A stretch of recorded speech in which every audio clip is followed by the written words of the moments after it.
के बारे में देखिएगा और जरा एक छोटी सी बात को सुनिएगा। कल करेंगे बेटा, कल है आपका टेस्ट, आने की स्टार्ट हो जाएगा, कल स्टार्ट हो जाएगा, ठीक है। अच्छा चैप्टर है, ठीक है, आराम से उसको भी रखेंगे, ठीक है। एक दो बातें मेरे को करनी थी, है ना, बहुत छोटी छोटी बातें हैं बट बहुत बड़ी बड़ी बातें हैं, ठीक है। करंट जनरेशन के बारे में डिस्कशन हो रहा था कल, ठीक है, and invent on to a trajectory which I want to discuss about कि क्या प्रॉब्लम है आज की करंट जनरेशन की, प्रॉब्लम क्या है। There are an number of things जो कि हर जनरेशन में कांस्टेंट होती है, ठीक है। ऐसे एग्जांपल लेने के लिए ले रहा हूं, मान लीजिए किसी के फादर का बिजनेस था और वो फेल हो गया, ठीक है, बिजनेस अच्छे तरीके से नहीं चल पाया, तो कहीं अच्छी पोजीशन पे थे, आज वो फैमिली थोड़ा नीचे सिचुएशन पे आ गई है। अगर ये मेरे साथ मेरी जनरेशन में हुआ होता और आपके साथ आपकी जनरेशन में हो रहा है तो इंपैक्ट दोनों के ऊपर सेम पड़ेगा। जो मेरे पे इंपैक्ट पड़ा होता आज से 25-30 साल पहले, वही इंपैक्ट आपके ऊपर भी पड़ेगा, मतलब कि वो दोनों चीजें पैरेलल चल रही हैं, उसके बारे में कोई दो राय नहीं है, ठीक है। फर्क क्या है इस जनरेशन के बारे में, किस तरह की चीजें हैं जो इस जनरेशन को हाईली इंपैक्ट कर रही हैं, और वो इसी जगह बोलते हैं न्यू एज प्रॉब्लम्स है, ठीक है। तो बात हुई कि एक ऐसी चीज है जो कि न्यू एज चल रही है, दैट इज ऑब्सेशन, ठीक है।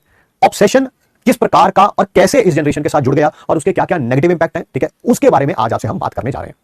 जैसे आपकी जनरेशन में प्रॉब्लम है ऑब्सेशन की, may be it's a social media obsession कि यार मेरे किसी दोस्त ने फोटो डाली, ठीक है, एंड उसने एक अच्छी सी कार के साथ फोटो डाली है, या अच्छा सा घर है उसका और मेरा नहीं है, ठीक है, तो उसके कारण उस चीज से ऑब्सेशन है हमारा, और वो कहीं ना कहीं हमारी एफिशिएंसी को क्या करता है, डिक्रीज करता है, ठीक है। किसी आप एक फंक्शन में गए, वहां पर सबने अच्छे अच्छे कपड़े पहन रखे थे, आपके पास अच्छे कपड़े पहनने के लिए नहीं है, वो फंक्शन खत्म हो गया, घर पे फिर भी आप आ गए एंड आप उसी थॉट के बारे में, यार उनके पास तो ये सारी चीजें हैं, हमारे पास ये सारी चीजें नहीं है, वो एक ऑब्सेशन है। लुक्स का ऑब्सेशन है कि वो अच्छा दिखता है, ठीक है, वो मेकअप कर लिया, अच्छे कपड़े पहन लिए, अच्छा सूट पहन लिया, ठीक है, हमारे पास वो चीज नहीं है, तो उसका एक ऑब्सेशन है और वही हमारी एफिशिएंसी को डिक्रीज करता है। And these are mainly modern age problems, ठीक है। हमारी जनरेशन में अगर आप देखेंगे सोशल मीडिया नहीं था तो कोई लाइक्स, फॉलोअर्स, शेयर, सब्सक्राइबर, फलाना ढिमकाना होता ही नहीं था, ठीक है, तो हमारे पास ये सारा प्रेशर नहीं था, आपके पास है, समहाउ है, ठीक है। एंड नॉट फैंसी क्लोथ्स का भी बहुत ज्यादा डिफरेंस नहीं था, मतलब अपने पास नहीं है तो संतुष्टि कहीं ना कहीं रहती थी। इस जनरेशन के पास कहीं ना कहीं वो संतुष्टि की कमी है, ठीक है। फिर बात हुई कि ठीक है ये ऑब्सेशंस है, इनसे एफिशिएंसी डिक्रीज हो रही है, तो ये कैसे आप इस एफिशिएंसी को इंक्रीज कर सकते हैं, तो उसका एक ही आंसर निकला, दैट इज बाय, इंग्लिश में वर्ड है वो, that is being by stoic. Stoic means that is कि आप किसी ना किसी, हिंदी शब्द में बताएं तो क्या कहेंगे, साधुवाद में रहना शुरू करें, ठीक है। किसी की कोई भी मटेरियलिस्टिक चीज, ठीक है, से आपका मोह नहीं होना चाहिए, चाहे वो मोबाइल हो, कैमरा हो, फोन हो, लैपटॉप हो, है ना, मैंने बोला सोशल मीडिया हो, किसी का घर हो, कार हो, अगर वो आप उससे कहीं डिस्टेंस मेंटेन करके रख लेते हैं, ठीक है, देन आपकी एफिशिएंसी इंक्रीज होती है। नहीं तो आप उसी लूप में रह के, अगर आप कहें कि आप उसी लूप में हैं, रोज आप अपने दोस्तों की फोटो देखते हैं, उनसे चिढ़ मचती है, तो वो मचती रहेगी, मतलब आप जब तक उनकी वो फोटो देखना ही बंद नहीं करेंगे, ठीक है, उनके लुक्स के ऊपर ध्यान देना ही बंद नहीं करेंगे, कंप्लीटली डिटैच नहीं होंगे, तो ये प्रॉब्लम कहीं ना कहीं नहीं जाएगी और ये कहीं ना कहीं आपकी एफिशिएंसी को डिक्रीज करेगी। हाँ बिल्कुल बिल्कुल बिल्कुल, हाँ सर, ये फ्रस्ट्रेशन भी लाती है, बिल्कुल फ्रस्ट्रेशन लाती है यार, ठीक है। मैं भी अगर आपकी जगह पे होता, मुझे दिखता कि यार कोई और पर्सन है वो अपनी लाइफ में बहुत अच्छा कर रहा है, आपकी एज में 15-16-17 साल की एज में, जहां पर कंपैरिजन बहुत ज्यादा होता है, आपके पेरेंट्स कंपैरिजन करते हैं, आपके दोस्त कंपैरिजन करते हैं, आप खुद लोगों से कंपैरिजन करना शुरू कर देते हैं, तो आपकी एज में काफी ज्यादा होता है। जब तक आप हमारी एज में आएंगे दुनिया की बहुत समझ आ जाएगी, आपको लगेगा ये सब मोह माया है, ठीक है। मैं आपको अपनी एक छोटी सी लाइफ की एक बात बताता हूँ, ठीक है, छोटी सी, just I am gonna take 1 और 2 मिनट्स।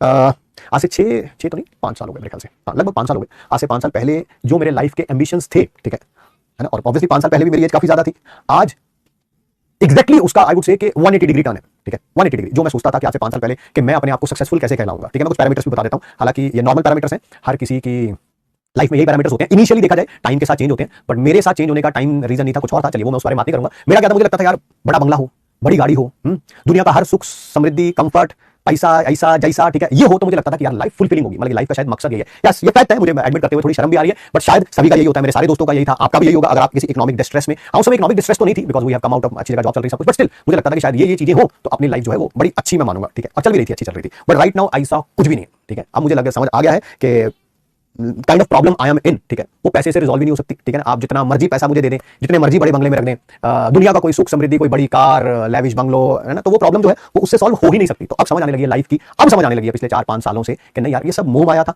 रियलिटी तो कुछ और ही है, ठीक है। रियलिटी प्रॉब्लम्स कुछ और होती हैं। जब आपकी लाइफ में कोई प्रॉब्लम नहीं होती है तो आप किसी भी प्रॉब्लम को अपनी बड़ी प्रॉब्लम मान लेते हैं। मान लीजिए मेरे पास, मान लेते हैं आज से 5-6-7 साल पहले मेरे पास कार नहीं थी, तो मुझे शायद लगता था कार ना होना ही प्रॉब्लम है, ठीक है। बट आज की डेट में सब कुछ होने के बावजूद मुझे लगता है भाई इनकी तो जरूरत ही नहीं थी, ये आज है तब भी बहुत अच्छा है, कल नहीं भी होंगी तब भी बहुत अच्छा है, बट जो प्रॉब्लम है, प्रॉब्लम्स आर बिगर, ठीक है। तो आपकी भी लाइफ में मैं यही कहना चाहूंगा कि थोड़ा सा चीजों से डिटैच रहिए, थोड़ा सा इन चीजों से अलग रहिए, फायदा आपका तभी होगा। मेन गोल जो अगले 1 साल का है that is related to your exam, उसके ऊपर ध्यान दीजिए, उसके ऊपर 100% एफिशिएंसी पे रखिए, ठीक है। जो लोग आज आपको इग्नोर कर रहे हैं, आपकी बातों को इग्नोर कर रहे हैं, आपको किसी फंक्शन में इग्नोर कर रहे हैं, believe me time will change और आप उसी फंक्शन के स्टार होंगे। Yes you heard it right, ठीक है। जो लोग आपको इग्नोर कर रहे हैं कुछ समय आने दीजिए, आपका समय आएगा, अगर आप मेहनत कर रहे हैं उतनी तो you will be A star, है ना। आपके मम्मी पापा को कॉल जाएगा, आपको भी पर्सनली कॉल आएगा कि बेटा तुमने जरूर आना है, ठीक है। मम्मी पापा ने तो देखो आना ही आना है, उनकी अपनी जगह, बट तुम्हारी अपनी इंपॉर्टेंस है, ठीक है। तो इन बातों को दिल पे मत लगाइए कि आज कोई चीज नहीं है, I mean let it go वाला थोड़ा सा अभी के लिए टाइम बीइंग रखिए, ठीक है। सिर्फ और सिर्फ अपनी एनर्जी, अपनी एफिशिएंसी मैक्सिमम रखिए अपने गोल के लिए, ठीक है।